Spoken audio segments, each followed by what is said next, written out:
You know Shaletta makes you laugh, but did you know Shaletta Brundage can also make you think and boost your business? Media personality, activist, and comedian Shaletta Brundage founded Shaletta Makes Me Laugh to celebrate and share the best of Black culture.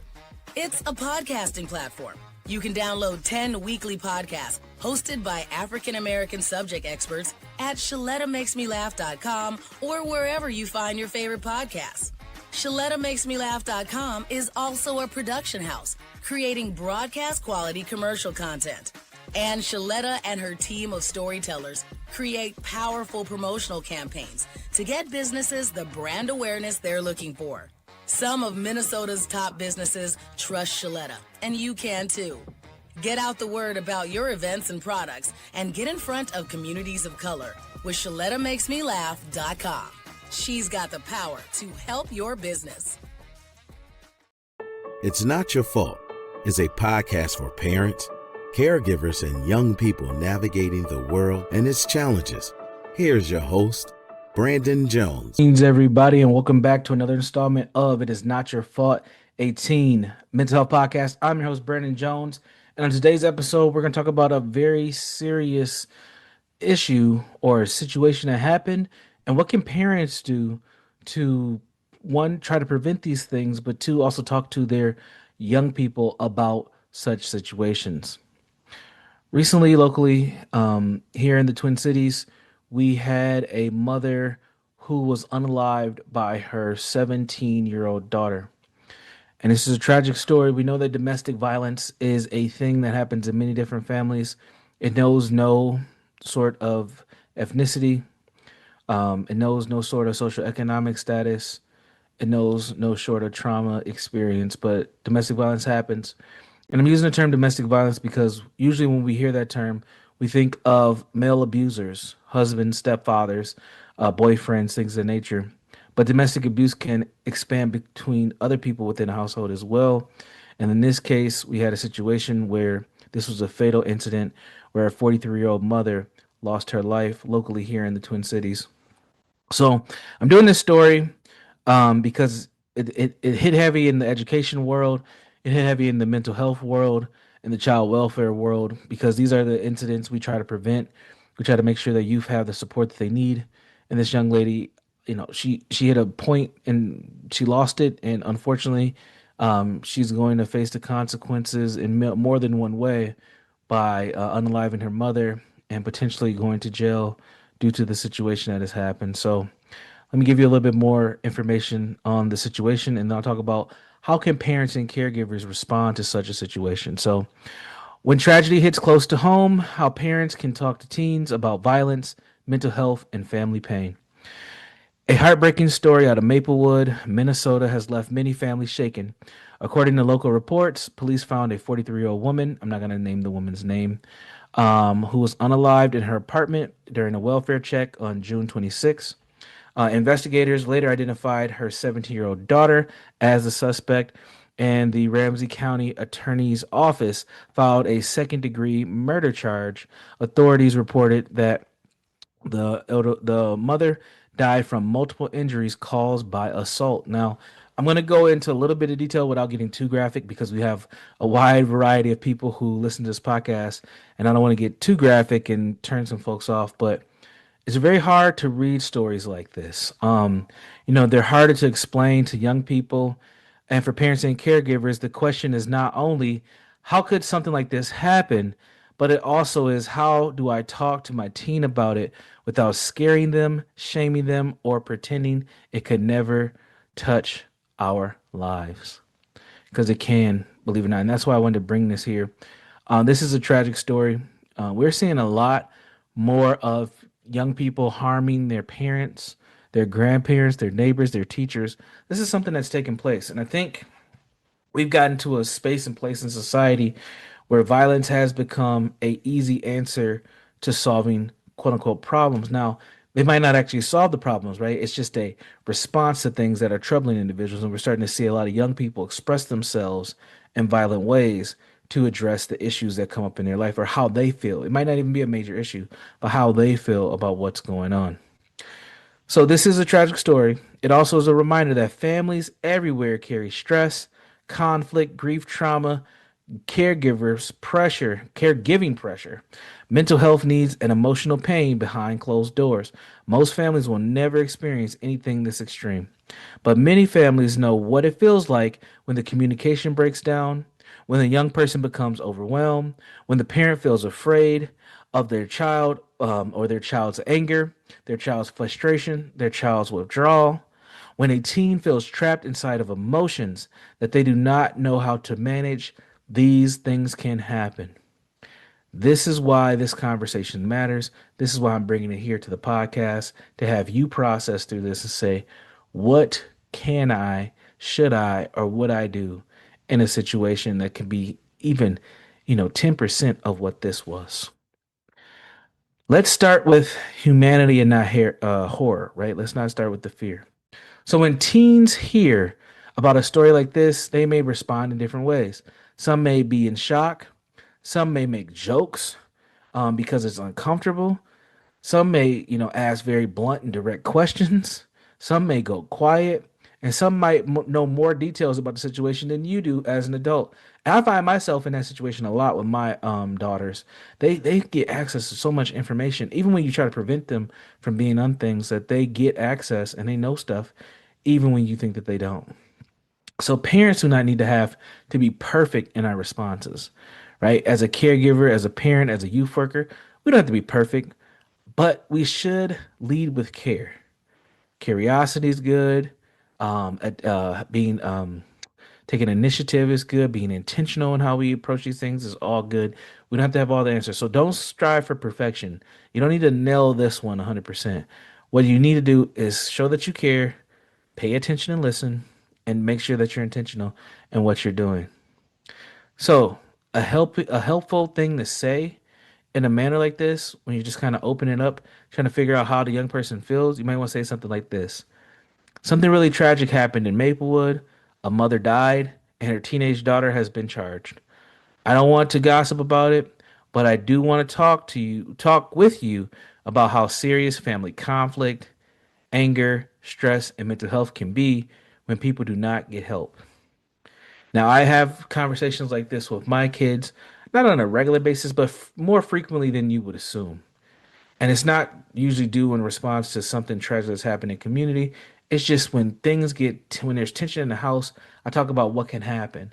When my girls are roughhousing with each other, and I have that moment like my parents used to when we tell them, you guys stop doing that, stop jumping on the couch, stop hitting each other before someone gets hurt. 5 minutes later, boom, someone's crying, someone's yelling, someone's saying they don't want them to be their sister anymore and they hate them, and all these things because they don't listen. They gotta learn the hard way, right? As our parents and grandparents once told us.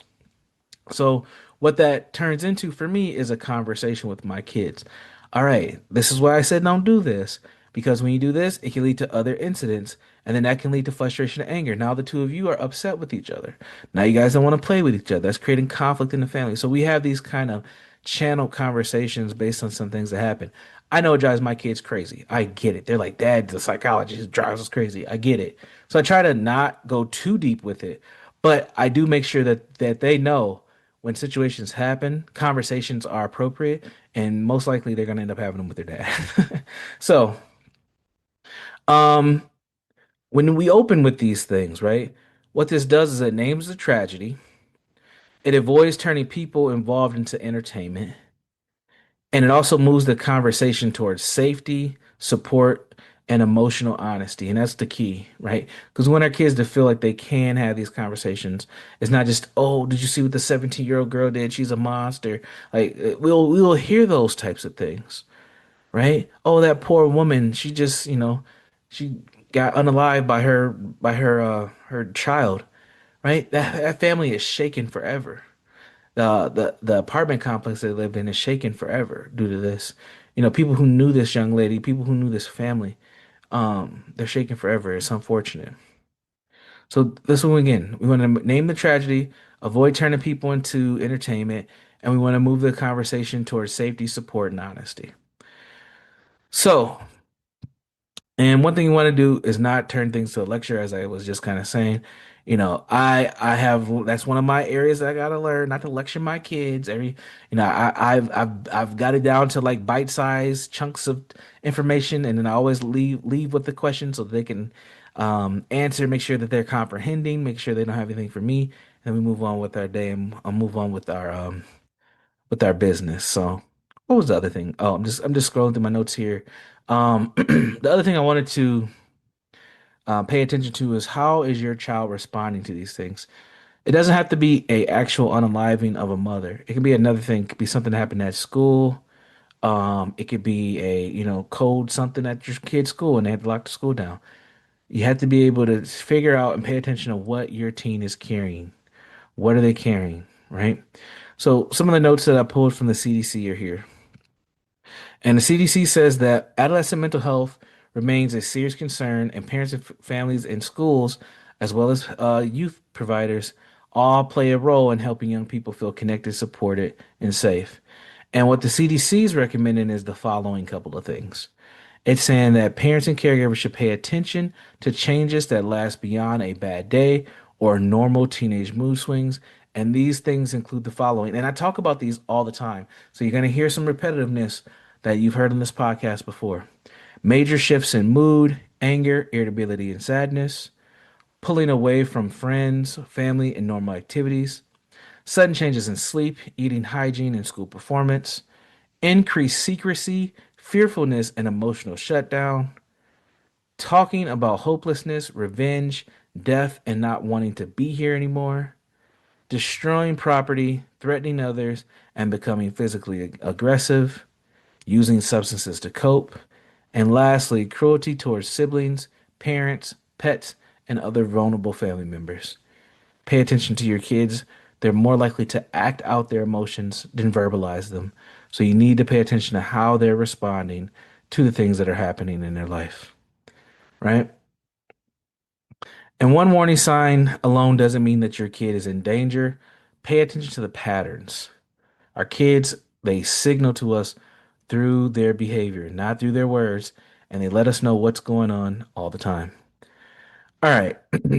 One final thing that I wanted to make sure you all had before we close up the podcast, um, which is this, the bigger lesson for families. The story is a tragedy of what happens when young people don't feel heard. Young people have mental health issues and concerns. This young lady did. I didn't go into too many details, but she did express in some of the things that have come out so far that she was having some mental health challenges and was hearing voices that were telling her to do things.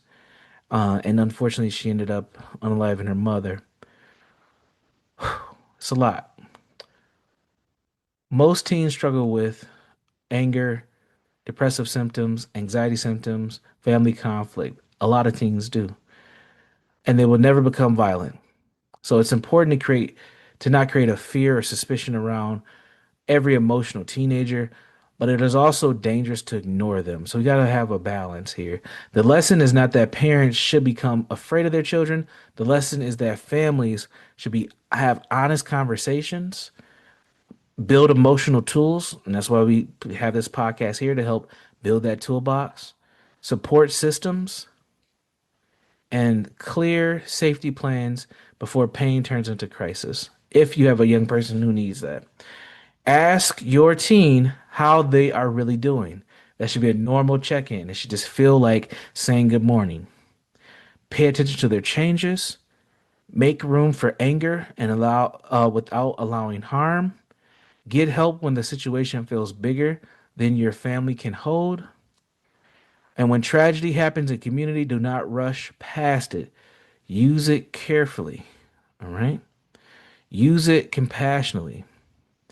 Use it as a doorway into a conversation where many families avoid until it's too late. Because teen mental health is not only about diagnoses, it's about connection, it's about safety, and it's about helping young people understand that their pain can be spoken, supported, and survive without destroying themselves or other people around them. That's the key.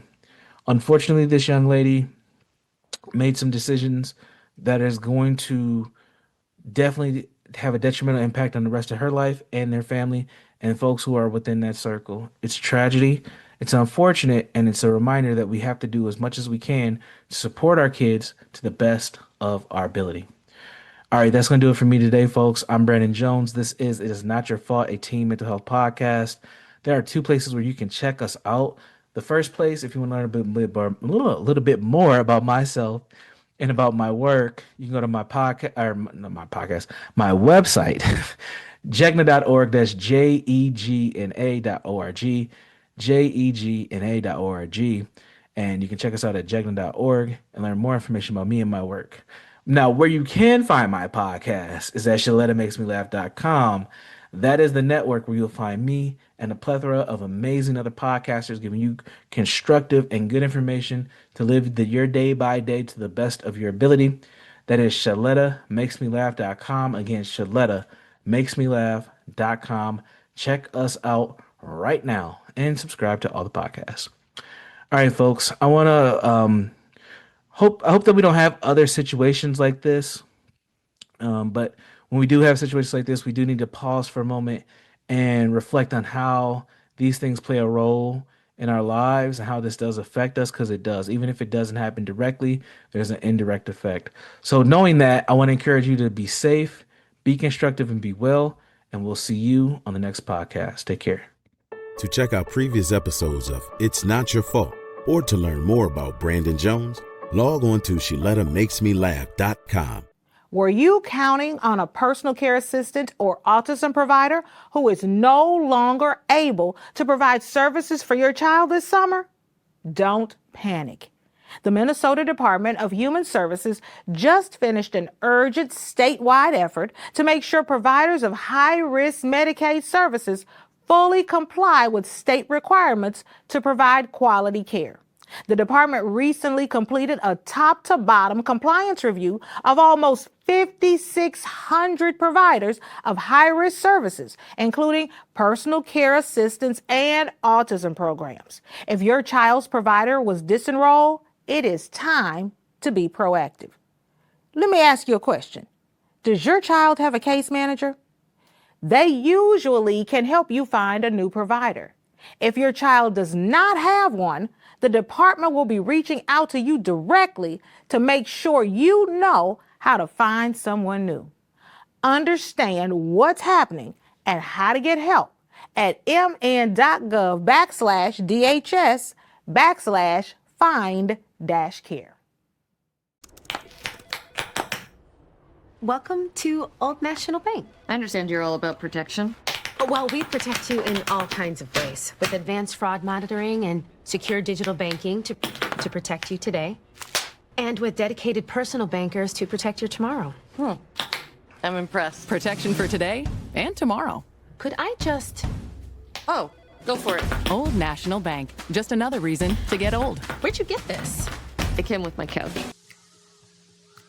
Our mission is to positively impact and enhance the lives of those who serve or served. So the Support Center, we built this as a place to really be a community center for those that we serve, those vets, those first responders, and then their families. It's a place where they can go be with other people in a safe, healthy, welcoming space. Our Support Center has a big focus on the arts, because the arts are something that help our people heal.